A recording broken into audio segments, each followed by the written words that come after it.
was kind of, before the break, kind of leaning towards a conversation about third parties, and this is one obviously you're very familiar with. You ran for president, Libertarian Party, and you did eventually switch to the Republican Party.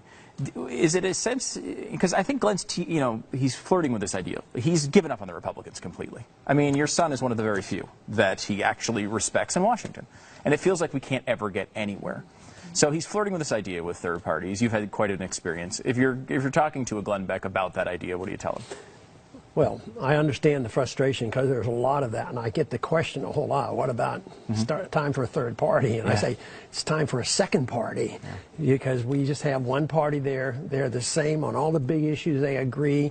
Just recently we had a vote on in Washington on Syria, and the Pelosi and Boehner both supported the bombing of Syria. They both support the Fed. They both work together on the big issues. They fight and argue over power and things, but it was a bipartisan thing that went, with leadership to, pass that horrible budget resolution just recently, the continuing resolution. No, the frustration level is real high. There's some reasons why I'm not too optimistic about it, because we send our armies over to the Middle East and around the world to spread democracy. Of course, I don't like that word as well as I like a free society and a few other things in a republic. But we send our troops over there and people die and say, you have elections and do this. And they have elections, then we don't like who gets elected, and then we throw them out and put our dictator in. So we're total hypocrites when it comes to it. But here at home, there's no democracy at home. You have a one-party system. There's two parts of it, Republicans and Democrats. They exclude, any alternative party. You can't get in debates. It's hard to get on the ballots. So it's very frustrating. So I think more in terms of the intellectual climate that will change the ideas of both parties.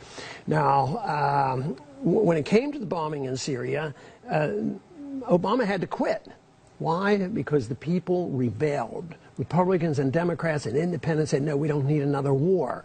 And that is what I think happens. In the early 1970s, Nixon, when he closed the gold window and got us all gold standard, he says, we're all Keynesians now. Well, he was right. The Democrats were Keynesians, Republicans were Keynesians, but ideas have to infiltrate the whole culture, and whether, you have to get Republicans and Democrats and independents to agree we don't need the Federal Reserve fixing interest rates.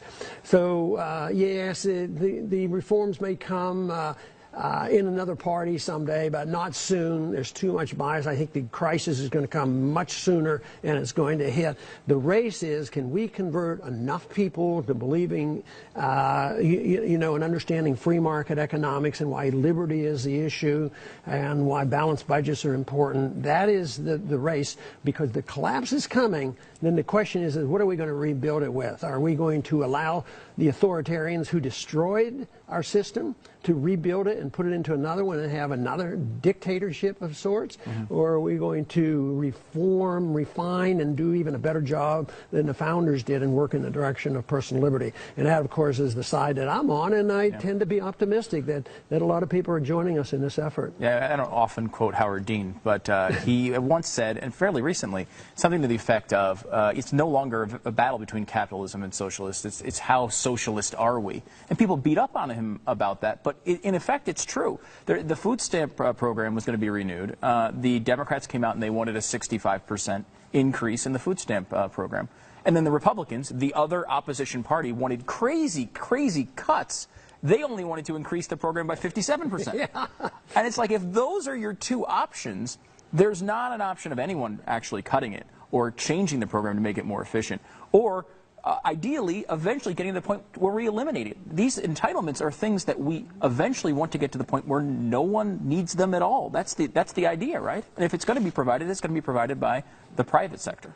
That's right, but right now they don't see it that way, and they talk about the socialism is coming, and there's different forms of socialism. You have a fascist Nazi type of socialism, National Socialism versus communism type, and the one thing that is happening today that I happen to get along very well with Ralph Nader.